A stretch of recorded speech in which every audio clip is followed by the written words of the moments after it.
Socrates once said that the unexamined life isn't worth living, but here's what a lot of folks overlook.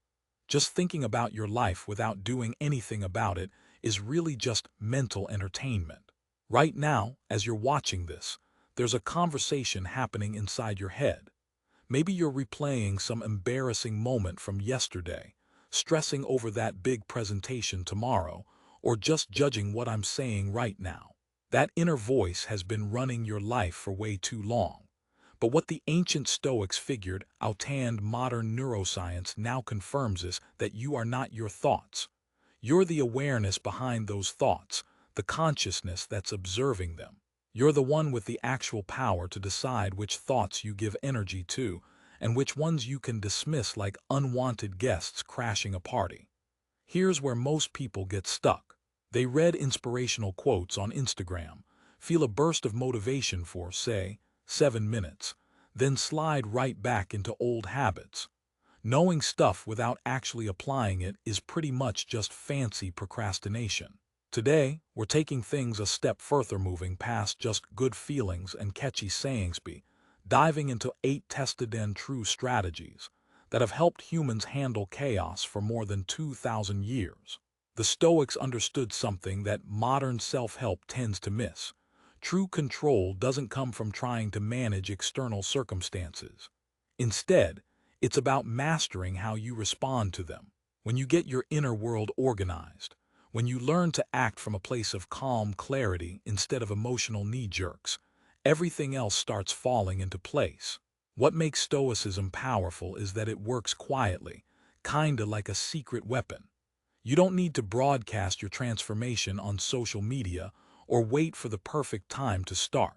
These principles work one decision at a time, one thought at a time, day after day. But before we jump into these strategies, if you've got a growth mindset and believe in your inner strength, go ahead, hit that like button and subscribe. Drop this affirmation in the comments. I take control of my life in silence. Let's start this journey inward. Number 1. The dichotomy of control. Stop wasting energy fighting battles you can't win. The core of Stoic wisdom boils down to one deceptively simple idea. Some things are within your control, and others aren't. Epictetus, who knew a thing or two about feeling helpless as a former slave, emphasized that true wealth isn't about having a lot of possessions, but about needing fewer things. That principle applies way beyond stuff. It's about knowing where your real power lies.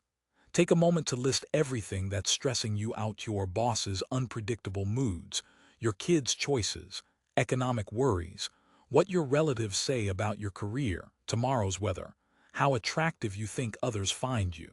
Now here's the tough truth. You have precisely zero control over those things. Yet, how much mental space do they take up? Now think about what you do control completely. Your thoughts about these situations, your emotional reactions, your choices about how to act, how much effort you put in, the values you decide to live by, and the meaning you assign to each event. This is your realm of sovereignty or personal domain, and it's way bigger than you think. The magic happens when you shift energy away from fighting impossible battles. Think about how much mental bandwidth you've wasted trying to control what others think, trying to manipulate their behavior, or preventing every negative outcome.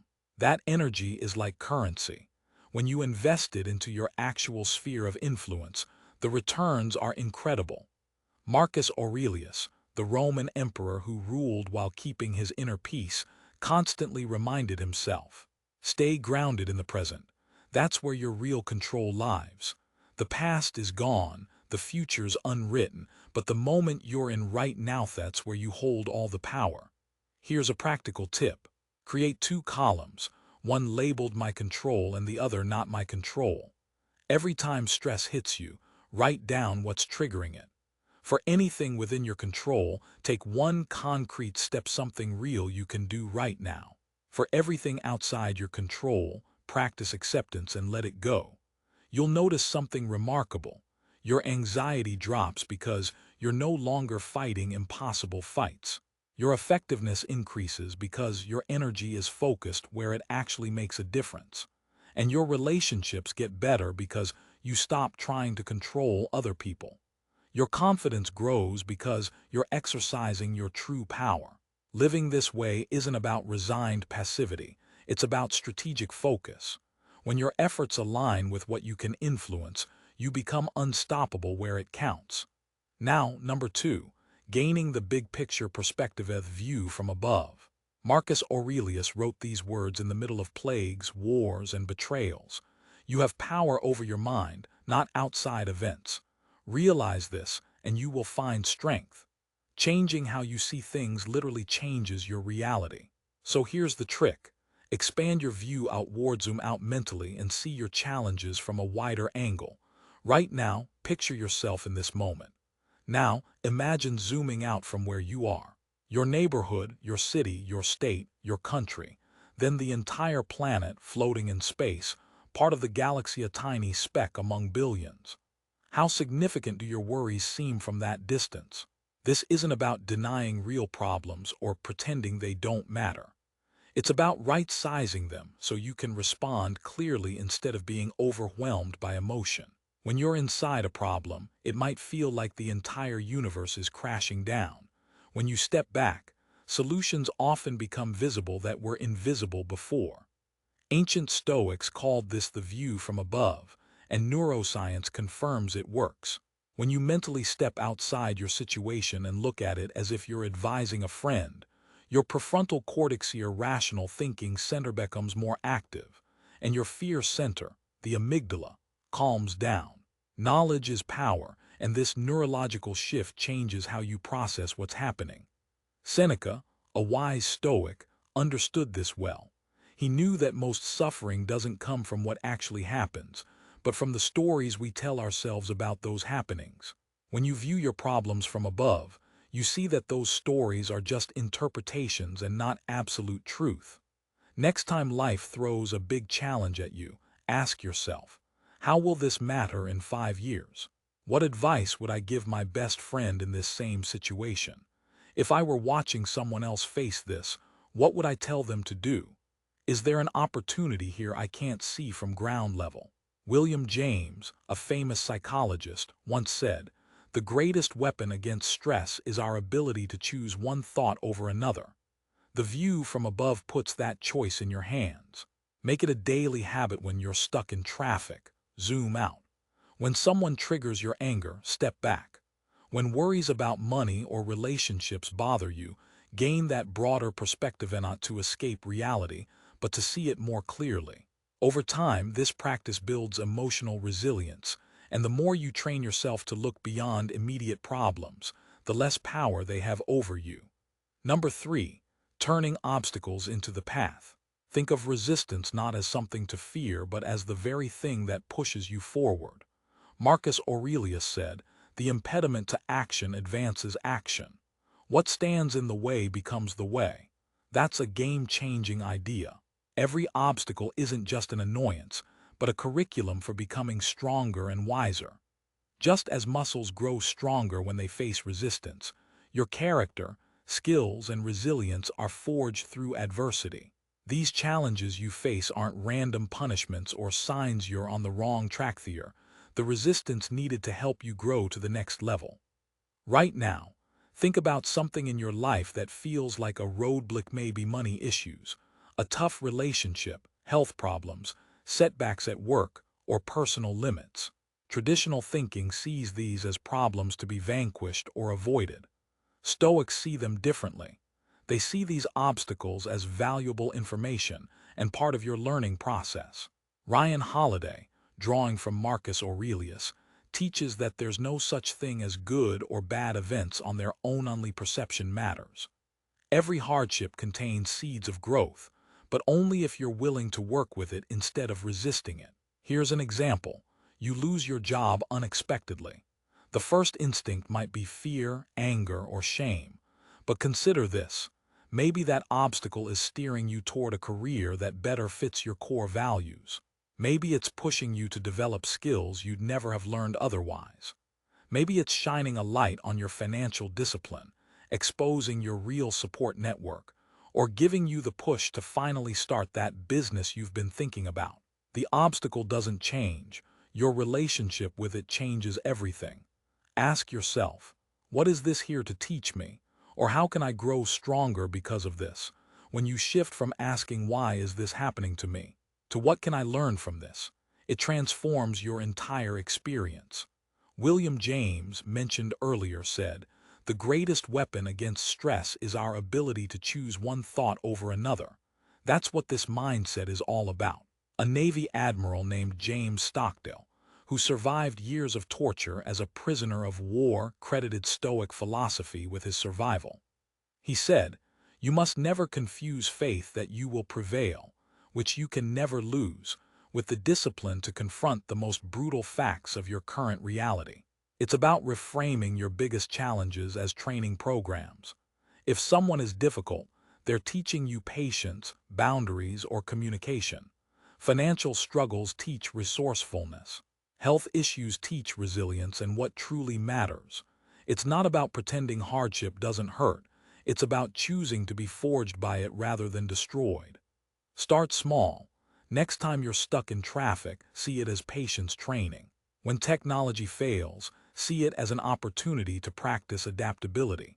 When someone criticizes you, use it as a chance to practice emotional regulation. Every little obstacle becomes part of your personal gym. The more you practice, the more you'll see that hardships often redirect you toward better outcomes than you initially expected, like that rejection leading to a better opportunity, a setback sharpening your skills, or a tough time strengthening your relationships. Drop this affirmation in the comments. Every obstacle is my training ground. Number 4. Negative visualization, the counterintuitive path to gratitude. I believe nothing shows the power of a well-ordered mind more than being able to sit quietly with yourself and simply be content in your own company. Seneca taught that one effective way to build resilience, instead of gloom or pessimism, is to regularly imagine losing what you hold dear. This practice, called premeditatio malorum or negative visualization, isn't about being a downer. It's about cultivating unshakable gratitude and emotional strength by mentally preparing for the inevitable changes life throws at us. Look around. Notice the people you love, your health, your home, your skills, your opportunities. These things feel permanent, right? Like they'll always be there. But Stoics understood a fundamental truth most folks avoid. Everything you have is temporary. Not to scare you, but to deepen your appreciation of right now. Negative visualization isn't dwelling on worst-case scenarios or inviting doom. It's imagining losing those things, so you can cherish them even more and prepare emotionally if circumstances change. Marcus Aurelius practiced this daily. He would write, "Loss is nothing else but change, and change is nature's delight." He'd imagine losing his position, his health, even his life, not in despair, but to remind himself that all these things are borrowed from the universe. Doing this deepened his gratitude and helped him detach from attachment to outcomes beyond his control. Here's a simple way for you to try this. Once a week, spend a few minutes imagining life without one thing you take for granted. How much more vibrant are the colors today if you couldn't see the world? How much more would you appreciate walking if you couldn't do it tomorrow? What if you lost your job tomorrow? What resources and relationships would you depend on? What if a loved one vanished from your life? How would you show up differently? This isn't about morbid fear. It's about realistic preparation. These changes happen to everyone eventually. The question is whether you'll be caught off guard or have built the emotional resilience to handle them with grace. Practicing negative visualization reveals the everyday miracles we often overlook. The richness of your morning coffee, the warmth of your partner's laugh, the value of your health. Epictetus, who experienced the loss of freedom as a slave, said, "He is a wise man who does not grieve for the things he does not have, but rejoices for those he does." This practice trains that wisdom, shifting your focus from scarcity to abundance, appreciation, and readiness. Tonight, before bed, spend 2 minutes imagining life without one thing you're grateful for, and tomorrow, pick something new to focus on. Notice how doing this shifts your outlook, increases your presence, and deepens your appreciation. When you stop taking things for granted, your entire experience of life shifts. Some profound change happens when you regularly practice negative visualization. You start seeing ordinary moments as miraculous taste of your coffee, the laugh of someone you love, your health itself. These aren't just exercises in despair. They're powerful tools to instill gratitude and emotional strength when you need it most. Now, ask yourself, what would life be like without this thing? How much more present and grateful could you be? The more you do this, the more resilient you become. It's a way of preparing your heart for inevitable change, so when hardship comes, you're not just surviving, you are thriving. Drop this affirmation in the comments. I am resilient because I embrace life's inevitable changes. Number 5. Evening reflection. Becoming your own life coach. Each day offers a full cycle of lessons, growth, and renewal. But most folks let those lessons slip away without really learning from them. The simplest, most practical way to accelerate your growth is by taking time every evening to reflect. Seneca, the Stoic philosopher, ended each day with a personal audit. When he turned off the lamp and his wife had gone to bed, he would review the day, what he did well, what he could improve, what lessons he learned, and what he was grateful for. This wasn't about beating himself up. It was about continuous improvement. Most people, on the other hand, end their day mindlessly scrolling social media or binge-watching TV, letting life pass without extracting wisdom from their experiences. That's like owning a gold mine but never digging for the treasure. Make this your daily habit. Spend just 10 minutes at night asking yourself these 4 questions. What did I do well today that I want to repeat? What did I do poorly that I want to improve? What did I learn about myself or life today? What am I most grateful for? Don't write page, just a sentence or two for each question. The real magic is in the thinking behind it. As Cicero said, the life of the dead is placed in the memory of the living. Your evening reflections form a record of your growth, and over time, you'll notice patterns: what consistently makes you feel fulfilled, what triggers stress, what environments bring out your best. This practice makes you your own scientist, observing your behavior instead of reacting blindly. Picture yourself doing this nightly review for a week. After a month, you'll see remarkable improvements in your effectiveness. After a year, you'll have a detailed diary of growth that you can look back on and learn from. Drop this affirmation in the comments. I grow stronger and wiser with every day. Here's an example.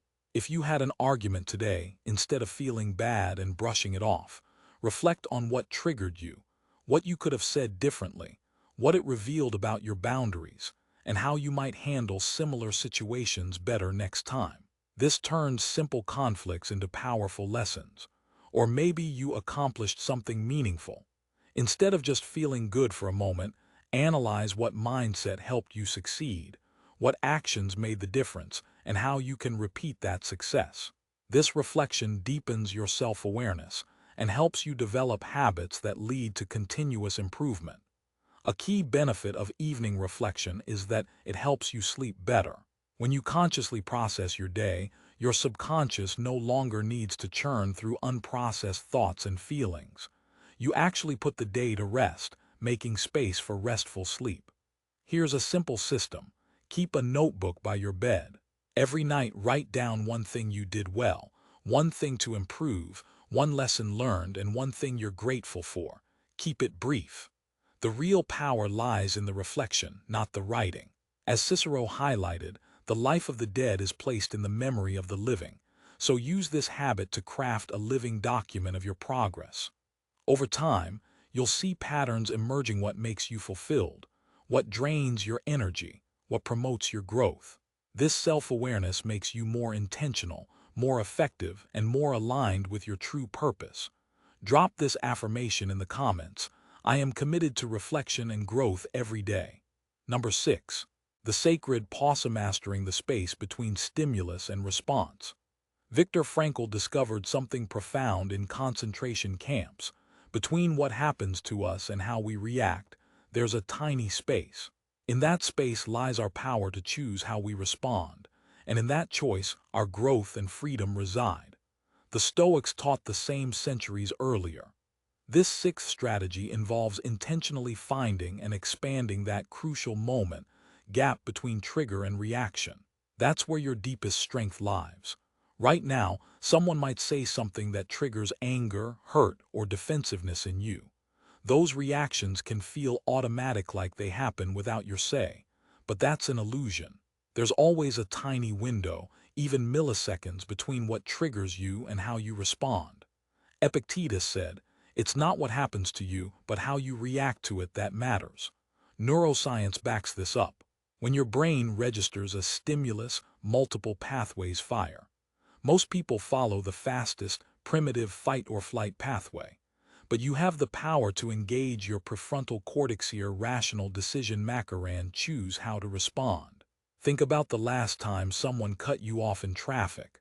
The instinct might be to shout or lose your temper. But you can stop yourself, breathe deeply, ask, what response would serve me best here?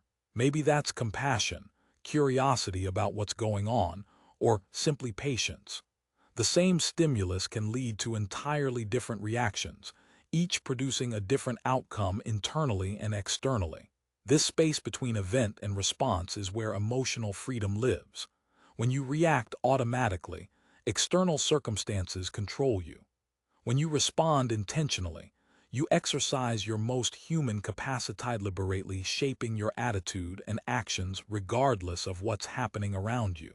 Marcus Aurelius practiced this daily, would pause before reacting to difficult situations, and ask himself what the most virtuous, wise, and appropriate action would be. That simple pause gave him access to wisdom that impulsive reactions could never offer. Here's a skill to develop. Start small. When someone says or does something that usually triggers you, take a deep breath instead of reacting immediately. Ask yourself, what response is most aligned with who I want to be? Consider how to turn this challenge into an opportunity for growth, whether it's patience, understanding, or calm clarity. Remember, this isn't about suppressing feelings or pretending not to be upset. It's about feeling the emotion fully and then choosing how to respond consciously. You can feel angry and still choose to act with dignity. You can feel hurt but respond with strength. You can feel frustrated yet practice patience. Chrysippus, another Stoic philosopher, used a perfect analogy. When a dog is tied to a cart, if it wants to follow, it's pulled along, acting spontaneously in line with necessity. But if it refuses, it will be dragged regardless. That cart is like circumstances. They happen whether you like it or not. But you can choose whether to follow willingly with dignity or resist and be dragged along kicking and screaming. Practice with small moments. When your phone buzzes, pause for a second before looking. When someone asks a question, breathe first. When you're tempted to check social media, stop and ask yourself if that's what you really want. These tiny practices build your muscle for bigger moments. Owning this space makes you incredibly powerful, not just in relationships, but in difficult situations. People who react automatically are predictable and easily manipulated. Those who respond thoughtfully are seen as wise, centered, and influential. Others trust you more because they see you don't make decisions from raw emotion. Drop this affirmation in the comments. I choose my response from wisdom, not reaction. Number 7. Focus your efforts on your circle of influence. Stop trying to change everyone else. Marcus Aurelius said, "The best revenge is not to be like your enemy." The most effective way to create change isn't by fighting against what you oppose, but by focusing on what you can influence. Imagine 3 concentric circles. The inner circle is your direct control, your thoughts, choices, actions. The middle circle is your influencer relationships, work, community. The outer circle is your concern, things beyond your reach, like global politics, past mistakes, natural disasters. Most people waste energy in that outer circle, feeling frustrated and helpless. But Stoics concentrate on their inner circle and influence the areas where they actually make a difference. Your influence is larger than you think, but smaller than your worries make it seem. You can't control layoffs, but you can develop skills and build relationships at work. You can't control your kids' choices, but you can influence them by example, presence, and what kind of home you create. You can't control political outcomes, but you can volunteer, vote, and live values that matter. Stephen Cvy explains that as we focus on our circle of influence, it expands. And as we focus on our circle of concern, it shrinks our influence. Surprisingly, it's true worrying about everything beyond your control diminishes your ability to make real change where you can. Feel trapped in workplace drama. Instead of complaining about management or gossiping, switch your focus. Be that reliable colleague, offer constructive suggestions, build good relationships, and do excellent work. That's how influence grows. Most folks focus on problems and feel helpless be doing that. They become part of the problem. But those who act with purpose and integrity steadily increase their power to influence. Seneca understood this deeply. He believed every turn of fortune, good or bad, is a gift or a curse depending on how you use it. If you respond wisely, you expand your influence. If you resist or resent, you diminish it. Living with virtue, acting with wisdom, and setting a good example are how you truly grow your influence without force or manipulation. Create an easy, practical system. List everything stressing you today. For each thing, ask, is it in my direct control, influence, or just concern? For concern items, practice acceptance and let go. For influence items, choose one concrete step you can take. For control items, act immediately. Own small tasks daily, doing what's right, acting with integrity, and developing competence builds trust. When others see you as reliable and solution-oriented, they naturally want you to have more influence. They start respecting your judgment and turning to you for leadership. But remember, your influence grows not by chasing it, but by being a person of virtue. Finally, number 8, live true to your values. Be the person you respect. Marcus Aurelius said, "The happiness of your life depends upon the quality of your thoughts." But he knew deeper than that the quality of your thoughts hinges on the clarity of your core values. This last strategy is the foundation that makes all others possible. Live in alignment with your deepest principles, no matter what's happening externally. Most people live according to others' expectations. Chasing what society says is success approval from people who don't matter, making choices based on what others expect, not what truly matters to them. This kind of life feels hollow inside. Stoics called this living by opinion instead of by nature. Epictetus, who lost his freedom as a slave, profoundly said, "No one can hurt you without your permission." He wasn't just talking about emotional pain, meant that the deepest harm comes from betraying your inner principles under external pressure. When you know who you truly are, what you stand for, and what principles guide you, no outside circumstance can force you to betray yourself. Ask yourself, what kind of person do I want to be, regardless of what I achieve? What principles do I want to be remembered for? What values would I want a child to learn from me? What matters so much that I'd be willing to sacrifice comfort or popularity for it? These aren't easy questions, but they're the most important ones you'll ever answer. Stoics identified 4 main virtues: wisdom, justice, courage, and temperance that form the foundation of a meaningful life. But your personal core values might look different. Authenticity, compassion, growth, service, creativity, connection. It's not about the exact words, it's about honest reflection and conscious choice. What truly matters to you? Viktor Frankl, who endured unimaginable hardships in concentration camps, pointed out, everything can be taken from a man, but one thing last of human freedom: to choose one's attitude in any given set of circumstances. That's the ultimate Stoic insight. When you're crystal clear on your values, decisions become easier. Should you accept a higher-paying job that requires compromising your integrity? Your values tell you whether to say yes or no. Should you stay in a relationship that's comfortable but stifling? Your values guide you. Should you speak up in situations that might cause conflict? Your values give you the courage. Living according to your values isn't always easy. Sometimes it means disappointing others, passing up opportunities, facing criticism, admitting mistakes, or standing alone. Seneca understood that starting new chapters often requires letting go of who others expect you to be and becoming who you truly are. Living with purpose-driven values creates internal motivation that isn't reliant on external rewards or approval. When you align your actions with your deepest principles, you feel a sense of fulfillment that no external achievement can offer. The Stoics called this being self-sufficient, that your sense of worth and direction come from within, not from outside validation. Here's a practical step. Write down your 5 top values. For each, think of one specific way you can uphold that value more fully this week. Before making big decisions, ask yourself, which choice best reflects my core principles? When setbacks happen, look back and ask, did I act according to my values? Did I stay true to myself? If yes, you are on the right path. If not, time to course correct. As Viktor Frankl said, the mind is the last of human freedoms. Your attitude in any situation is yours to choose. When your values are clear, your choices naturally align, and you're less swayed by whatever's outside your control. Living this way, you become the person you're meant to be: connected, authentic, resilient.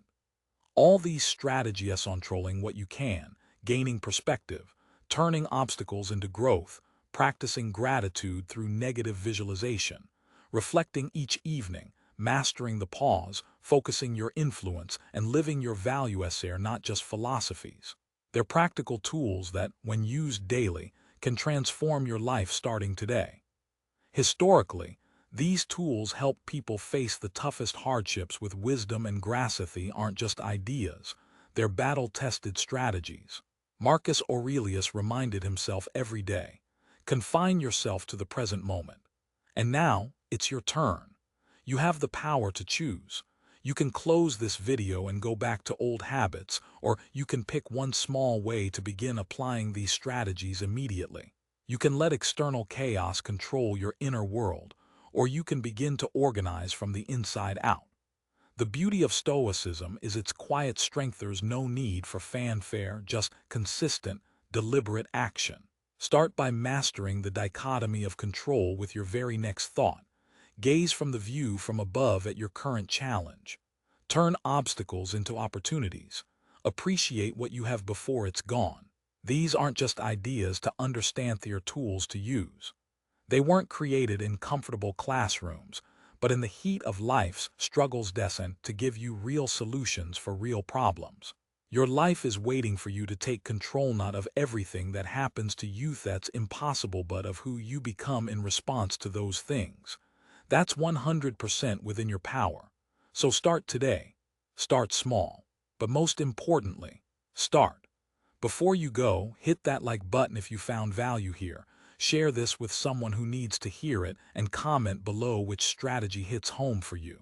Subscribe for more guidance. Our journey toward a more purposeful life begins now. The ancient Stoics built their character in privacy and changed the world with their example. Now, it's your turn. Drop this final affirmation in the comments. I choose to become the architect of my own life.